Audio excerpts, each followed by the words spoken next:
Hello everyone, I hope your day is going well and welcome to this episode of Grambusher's Guide. Last episode we went over the concept of how multiple basic movements can add up into creating fluid animation for a whole puppet's performance. Now we will get into more detail with how that all works in the future, but we've got to go over a few more specifics first, starting off with lip sync. Hope you're ready because things are about to get mouthy. Gross. So, before any animation even starts with a character, their lines are recorded in advance by either a voice actor or taken from some other vocal performance. Now, I guess if you had to, you could dub the voices in later and try your darndest to match the timing of the puppet's mouth, but for me, that's generally a big no-no. If you don't already have someone's natural performance to work with while animating, the pacing of the words probably won't feel natural and the voice actor is going to have a really hard time dubbing at the exact same rhythm the puppet's mouth moves. So, first we need a voice to work with. I forgot to record something for this. Did I do it? Oh, hey. Whoa. What? You look different. Oh, yeah, I got a haircut. You sure that's all? Oh, okay, well, it looks good. Thanks. Oh, sorry about that freak out the other I had last time.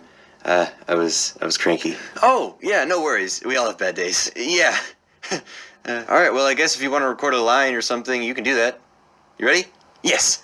Alright, cool. Try to stay completely still, though. We are just focusing on the mouth this episode. Alright. Beep-bop-pooty-doo, wintle-cree, vertaloo, see-pra, bingly-bong, bay. Ah! How's that? Good, I think? Awesome! Thanks for letting me do that. No problem. Okay, now that we've got our voice, we'll put that aside and get ready for the lip sync. Now, in order to make a puppet look like it's talking, you're gonna need something that looks like, well, the mouth. However, since that mouth is going to be all over the place, you can't just make one, because this is animation we're talking about here. This is where traditional animation kind of crosses over into stop motion. In traditional animation, a new mouth is drawn each frame, replacing the mouth of the previous frame. With these puppets, we're going to have a bunch of mouths drawn and cut out of note cards, and we'll be able to pick whatever mouth we need for each frame we're shooting, and then take it off and put on a new one for the next frame if need be. This is called replacement animation, where many static objects with slight variations are interchanged so movement is simulated when they're played back in succession. This concept isn't exclusive to just speaking in animation. In fact, Leica does it with the whole frickin' face. I also did it with that crumbly picture frame in that one thing I made. Neat. There are 9 basic poses I use for the mouth, and those are A and I, E or E, U or O or S and T, F and V, L, M and B, and W and Q. Like W and Qu.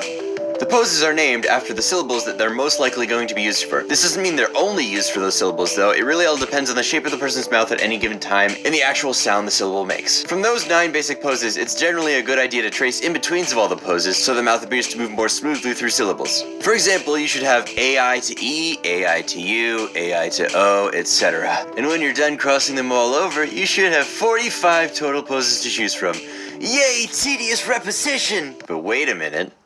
Now you've only got smiling mouths. You need frowns too, silly. You know what that means. Draw 45 more mouths. Yay, more tedious repetition. You know, we could make neutral mouths, but I've never really had any use for them, so I usually just use a frowning mouth and base the expression on the puppet's eyes and eyebrows, which we'll discuss in a future episode. So now you've got a grand total of 90 mouths. Are you ready to use all of them? Well, it probably won't happen, but you've got the choices there if you need them. One last thing before we get to syncing up the audio. You're probably wondering how the mouths are able to stick to the puppet's face but still be removable. Unless you're not wondering that. In which case, why are you watching this? Why are you here? Maybe you find these videos funny or something? Nah, that can't be it. Anyway, in order to keep the mouths in place but still able to be moved around and replaced, a teensy bit of Vaseline is brushed on the back before being applied to the puppet. And since the mouth is just a tiny piece of paper, it'll stay. This is also how you do the eyebrows and pupils, but that's not this episode. Now that that's all out of the way, we can start animating the lips. If you remember from the equipment episode, Dragon Frame has an animation window, a cinematography window, and an audio window. This is where you'll import the vocal audio file and it'll automatically be synced up with the frame rate. Now if you go back to the animation window and scroll through the frames, a teeny snippet of audio that lines up with that frame will play, which will allow you to plan out which syllables line up with which frames before you start animating.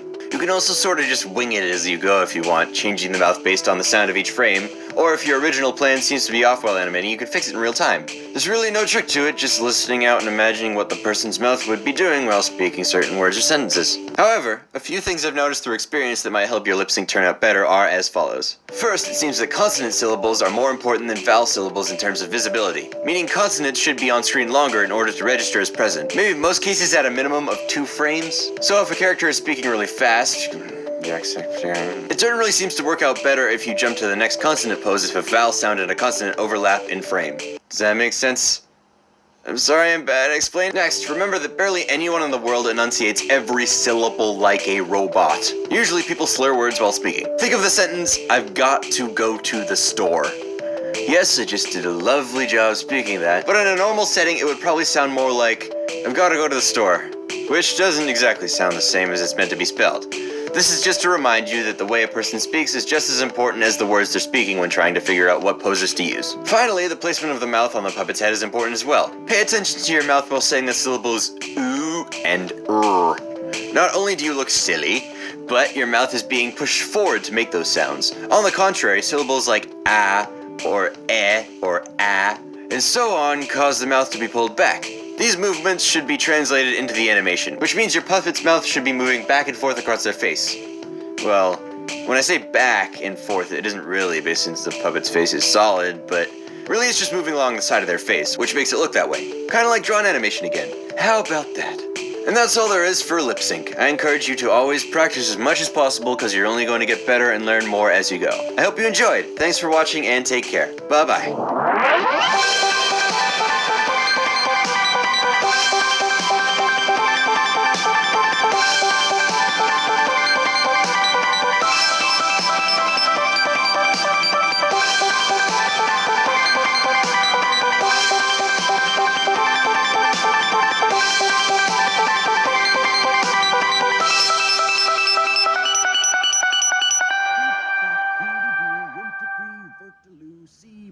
Bingo.